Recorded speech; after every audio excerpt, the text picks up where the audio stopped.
رسول اللہ صلی اللہ علیہ وسلم نے 3 اوقات میں نماز پڑھنے اور مردوں کو دفن کرنے سے منع فرمایا. نمبر 1 طلوع آفتاب کے وقت حتیٰ کہ بلند ہو جائے. نمبر 2 جب سورج دوپہر کے وقت عین سر پر ہو حتیٰ کہ ڈھل جائے. اور نمبر 3 غروب آفتاب کے وقت حتیٰ کہ غروب ہو جائے. یعنی جن اوقات میں نماز پڑھنا منع ہے انہی میں دفنانا بھی. ابن عمر رضی اللہ عنہ سے روایت ہے کہ نماز جنازہ نماز فجر اور نماز عصر کے بعد ادا کی جا سکتی ہے. یعنی فجر کی نماز پڑھ کے ساتھ ہی جنازہ پڑھا جا سکتا ہے. حرم میں عام طور پہ ایسے ہوتا ہے.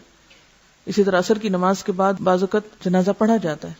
عام نماز بنا ہے لیکن جنازے کی نماز پڑھی جا سکتی ہے. قبر گہری کھودیں, اسے ہموار اور صاف رکھیں. میت کو پاؤں کی طرف سے قبر میں داخل کریں. میت کو قبر میں رکھتے ہوئے یہ دعا پڑھیں, بسم اللہ وعلی ملت رسول اللہ صلی اللہ علیہ وسلم. اللہ کے نام سے اور رسول اللہ صلی اللہ علیہ وسلم کے مذہب اور طریقے پر اسے دفن کرتے ہیں. سعد بن ابی وقاص رضی اللہ عنہ نے وصیت کی کہ میرے لیے لحد بنانا. لحد کیا ہوتا ہے؟ بغلی قبر. اور اس پر کچی اینٹیں لگانا, جیسے کہ رسول اللہ صلی اللہ علیہ وسلم کے لیے کیا گیا تھا.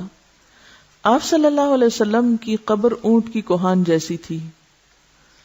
پھر قبر پر مٹی ڈال کر سب لوگ میت کے لیے بخشش اور ثابت قدمی کی دعا مانگے. جنازہ کے بعد قبرستان سے نکل کر دعا کرنا رسول اللہ صلی اللہ علیہ وسلم سے ثابت نہیں. قبروں کو پختہ بنانے کی ممانعت. قبروں کو اونچا کرنا, پختہ بنانا, ان پر گنبد اور قبے بنانا حرام ہے. جابر رضی اللہ عنہ کہتے ہیں کہ رسول اللہ صلی اللہ علیہ وسلم نے پختہ قبریں اور ان پر عمارت وغیرہ بنانے سے منع کیا. نیز آپ نے قبر پر بیٹھنے اور ان کی طرف منہ کر کے نماز پڑھنے سے بھی منع فرمایا ہے. چاہے کوئی شخص مجاور بن کے بیٹھے یا چلہ کشی کے لیے, سب ناجائز ہے. رسول اللہ صلی اللہ علیہ وسلم نے قبروں پر لکھنے سے بھی منع فرمایا. حضرت علی بیان کرتے ہیں کہ مجھے رسول اللہ صلی اللہ علیہ وسلم نے حکم دیا کہ میں ہر تصویر مٹا دوں اور ہر اونچی قبر برابر کر دوں. ام حبیبہ اور ام سلمہ نے رسول اللہ صلی اللہ علیہ وسلم سے ایک گرجے کا ذکر کیا کہ اس میں تصویریں لگی تھی, یعنی حبشہ کے علاقے میں جب یہ ہجرت کر کے گئی ہیں, کیونکہ عرب میں تو گرجا نہیں تھا. آپ نے فرمایا جب ان لوگوں کا کوئی نیک شخص مر جاتا تو وہ اس کی قبر پر مسجد بناتے اور وہاں تصویریں بناتے. قیامت کے دن یہ لوگ اللہ کے سامنے بدترین مخلوق ہوں گے. رسول اللہ صلی اللہ علیہ وسلم نے آخری بیماری مرض الموت میں فرمایا, اللہ تعالیٰ یہود و نصارہ پر لعنت کرے جنہوں نے اپنے پیغمبروں کی قبروں کو مسجدیں بنا لیا.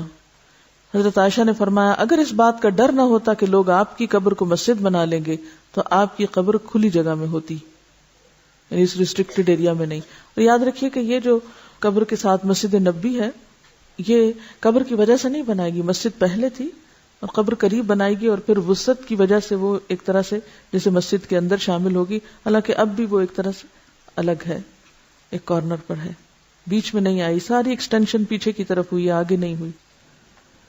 رسول اللہ صلی اللہ علیہ وسلم نے فرمایا میں نے تمہیں قبروں کی زیارت سے منع کیا تھا, اب تم ان کی زیارت کیا کرو. ایک روایت میں ہے قبروں کی زیارت موت یاد دلاتی ہے. شیخ البانی فرماتے ہیں نبی صلی اللہ علیہ وسلم نے قبروں کی زیارت کرنے والی عورتوں پہ لعنت کی, مگر اس کے بعد آپ نے اجازت دے دی تو اس میں مرد عورت دونوں شامل ہیں. آپ صلی اللہ علیہ وسلم ایک ایسی عورت کے پاس سے گزرے جو قبر پر بیٹھی رو رہی تھی. آپ نے اسے اللہ سے ڈرنے اور صبر کرنے کا حکم دیا. اگر عورتوں کا قبرستان جانا ناجائز ہوتا تو آپ اس کو قبرستان آنے سے بھی منع کرتے, صرف رونے سے نہیں بلکہ وہاں بیٹھنے سے یا آنے سے بھی. حضرت عائشہ اپنے بھائی عبد الرحمن کی قبر کی زیارت کو گئیں. ان سے کہا گیا کیا نبی صلی اللہ علیہ وسلم نے عورتوں کو اس سے منع نہیں کیا؟ تو حضرت عائشہ نے فرمایا پہلے منع کیا تھا پھر اجازت دے دی تھی. حضرت عائشہ فرماتی ہیں میں نے نبی صلی اللہ علیہ وسلم سے پوچھا جب میں قبرستان میں جاؤں تو کون سی دعا پڑھوں, اور آپ نے دعا سکھائی. تو اس سے کیا پتہ چلتا ہے کہ عورت جا سکتی ہے لیکن کثرت سے جانا منع ہے, ورنہ تو آپ کہتے کہ تم نے جانا ہی کیا ہے وہاں تو کیوں یہ دعا سیکھتی ہوں. حضرت ابو ہریرہ سے روایت ہے کہ رسول اللہ صلی اللہ علیہ وسلم نے کثرت سے قبروں کی زیارت کرنے والی عورتوں پہ لعنت فرمائی ہے. اس سے پتہ چلتا ہے کہ بکثرت زیارت منع ہے مگر کبھی کبھار جانے کی رخصت موجود ہے. وجہ کیا ہے؟ آپ صلی اللہ علیہ وسلم فرمایا فزوروها فانها تزهد الدنيا وتذكر الاخرہ، ان کی زیارت کیا کرو کیونکہ یہ دنیا سے بے رغبتی کرواتی ہیں انسان کو اور آخرت کی یاد دلاتی ہیں۔ رسول اللہ صلی اللہ علیہ وسلم نے فرمایا مردوں کو برا نہ کہو، جو اعمال انہوں نے کیے تھے وہ انہیں مل گئے۔ ہم لوگ اس ادب اور اخلاق سے بھی عاری ہیں، وہیں بیٹھے بیٹھے شروع ہو جاتے ہیں کہ اس کا چہرہ ایسے لگ رہا ہے، اس کے ہونٹ ایسے ہیں تو اس کا ناک ایسا ہے تو اس کی رنگ ایسا ہو رہا ہے تو اس نے پتہ نہیں کون کون سا گناہ کیا ہوگا۔ حالانکہ بعض بیماریاں ایسی ہوتی ہیں کہ جن کی وجہ سے اسکن کا رنگ تبدیل ہو جاتا ہے۔ اور ایک بات یاد رکھیے کہ جو شخص یہ کہتا ہے کہ لوگ ہلاک ہو گئے، وہ سب سے زیادہ ہلاک ہونے والا ہے۔ کوئی حق نہیں کسی کو کہ کسی کے بارے میں کچھ طرح کمنٹ کرے، یعنی کسی کی تعریف اگر نہیں کر سکتے تو اس کی برائیوں پر بھی زبان نہ کھولو، کیونکہ وہ اپنے انجام کو پہنچ گئے۔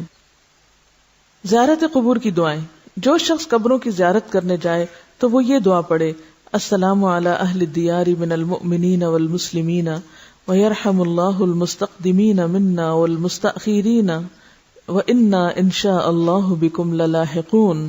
مومن اور مسلمان گھر والوں پر سلامتی ہو، ہم میں سے آگے جانے والوں اور پیچھے رہنے والوں پر اللہ تعالی رحم فرمائے، اور اگر اللہ نے چاہا تو ہم بھی عنقریب تم سے ملنے والے ہیں۔ مسلم ہی کی ایک روایت میں یہ الفاظ بھی ہیں اسأل اللہ لنا ولکم العافیہ، میں اللہ تعالیٰ سے اپنے اور تمہارے لیے عافیت کی دعا کرتا ہوں۔ آپ نے سوال یہ کیا تھا کہ اگر کوئی شخص کہیں فوت ہو جائے تو اس کو ٹرانسپورٹ کر کے دوسری جگہ لے جایا جا سکتا ہے؟ پسندیدہ تو یہی ہے کہ جہاں کوئی فوت ہو وہیں دفن کرے، کیونکہ زمین تو ساری اللہ کی ہے۔ کیونکہ ظاہر ہے کہ کسی مردے کو ٹرانسپورٹ کرنا آسان کام نہیں، الا یہ کہ کہیں کوئی مسلمانوں کا قبرستان نہیں یا کوئی جگہ نہیں مل رہی تو دوسری جگہ لے جا کے دفن کر دیں، لیکن کتنا خرچ اٹھتا ہے اس پہ۔ مجھے یاد ہے کہ ایک زمانہ تھا کہ جب انگلینڈ میں رہنے والے مسلمان تقریباً سارے مردوں کو پاکستان روانہ کرتے تھے اور اس کے لیے باقاعدہ فنڈ ریزنگ کرتے، چندے اکٹھے کرتے اور ہزاروں پاؤنڈ اس پہ خرچ کرتے تھے۔ میرے خیال میں اگر وہیں پر قبرستان کا انتظام کر لیتے، جب اپنے گھر انہوں نے وہاں بنائے ہوئے ہیں تو مردوں کے لیے پاکستان ہی کیوں، ان کو بھی وہیں چھوڑ دیں۔ اسی پیسے سے اگر ہر کوئی اپنے اس مردے کے نام پہ ایک ایک اسکول اپنے گاؤں میں بنوا دیتا تو کتنے بچوں کی تعلیم کا انتظام ہو جاتا اور اس مردے کے لیے بھی صدقہ جاریہ ہوتا۔ ہم بعض اوقات غیر ضروری جگہوں پر مال خرچ کرتے ہیں، حالانکہ اس سے بہتر مقامات اور مواقع موجود ہوتے ہیں جن پہ اگر تھوڑا سا غیر جذباتی ہو کے سوچا جائے تو بہت فائدہ ہو سکتا ہے۔ جیسے اگر ایک مردے کے اوپر 1000 پاؤنڈ بھی خرچ آیا ہے، مجھے نہیں معلوم آج کل کتنا ٹکٹ ہے مردے کے لیے، کیونکہ وہ ایک سواری کا نہیں، ویسا 2 یا 3 کے برابر ٹکٹ ہوتا ہے، اس کو ویسے بھی وہ لگیج میں ڈال کے بھیجتے ہیں، اندر جہاز میں اوپر تھوڑی رکھتے ہیں۔ تو کرامت کے بھی خلاف بات بنتی ہے نا، ایک شخص جو فوت ہو چکا ہے اب اس نے جانا زمین میں ہی ہے، وہاں اس زمین میں ڈالنے کے لیے کسی اور زمین میں آپ اس کو بھیج رہے ہیں، اور پھر اس سے حاصل کیا ہوگا؟ یعنی صرف دوسروں کی تسلی کے لیے، اور پھر اس پہ کتنے کتنے دن گھروں میں، وہ تو ایک خرچہ ہے نا کہ ٹکٹ آپ کو وہاں سے لینا پڑے گا، اس کے لیے 1000 پاؤنڈ اگر لگتا ہے تو آج کل 1000 پاؤنڈ جو ہے وہ تقریباً میرے خیال ہے لاکھ کے برابر ہے، یہ زیادہ ہے، میرے خیال ہے 1,14,000 یا 20 کچھ اس طرح بنے گا۔ اب اتنے پیسوں میں آپ کسی ایک گاؤں میں 2 کمروں کا اسکول بنا سکتے ہیں۔ اچھا، پھر انتظار میں جو وقت گزرتا ہے، 8 دن بعد میت آ رہی ہے، 8 دن گھر میں مجلس قائم ہے، سب لوگ کام کاج چھوڑ کے پتہ نہیں کہاں کہاں سے اکٹھے ہو رہے ہیں، اور پھر اس پر جو کھانے پینے کا خرچ چلتا ہے، لوگ قرضہ اٹھا اٹھا کے آنے والوں کی خاطرداری کر رہے ہوتے ہیں، وہ سارا اگر ملایا جائے تو اس سے کہیں بہتر کام ہو سکتے ہیں، اور جانے والے کے لیے دعا کر کے صبر کیا جائے، کیونکہ تھوڑے دن ہیں ہمارے بھی، وہیں جا بیٹھیں گے ہم بھی۔ تو جب ہمارے سامنے مقاصد واضح نہیں ہوتے تو پھر ہم اپنے جذبات، اپنی تسلی، اپنے سکون اور اپنی خواہش پورے کرنے کے لیے بلا ضرورت اس طرح کی تکلیف کرتے ہیں۔ اور جب نبی صلی اللہ علیہ وسلم کی واضح حدیث ہے کہ جلدی کرو، دیر نہ کرو، تو پھر کوئی جواز نہیں۔ دیکھیے، ایک شخص وہاں سے آئے گا، آ کے بس صرف شکل دیکھے گا اور روئے دھوئے گا اور خلاص۔ آپ پہلے اتنا عرصہ کہاں تھے؟ آپ کو اس وقت آنا چاہیے تھا جب وہ زندہ تھا، اب تو ایک رسم دنیا نبھانے آ رہے ہیں آپ۔ اور دوسری بات یہ ہے کہ مورچری میں رکھ دیتے ہیں۔ آپ کو کوئی مورچری دیکھنے کا اتفاق ہوا؟ میں نے دیکھی ہے، ایسے ہی جیسے فریزر ہوتے ہیں، کھلتے ہیں اور مردے اس طرح اندر رکھ دیے جاتے ہیں جیسے فریج میں آپ کوئی چیز رکھ رہے ہیں۔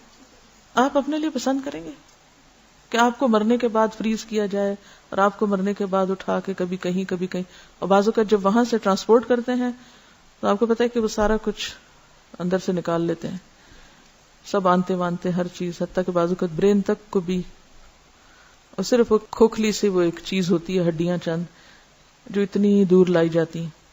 کس لیے؟ زمین کے کسی بھی حصے میں ہوں گے اٹھا لیے جائیں گے واپس. ایسی چیزوں کو کٹ ڈاؤن کرنا چاہیے ہمیں، اور تھوڑا سا عقل سے کام لینا چاہیے، جذبات سے زیادہ.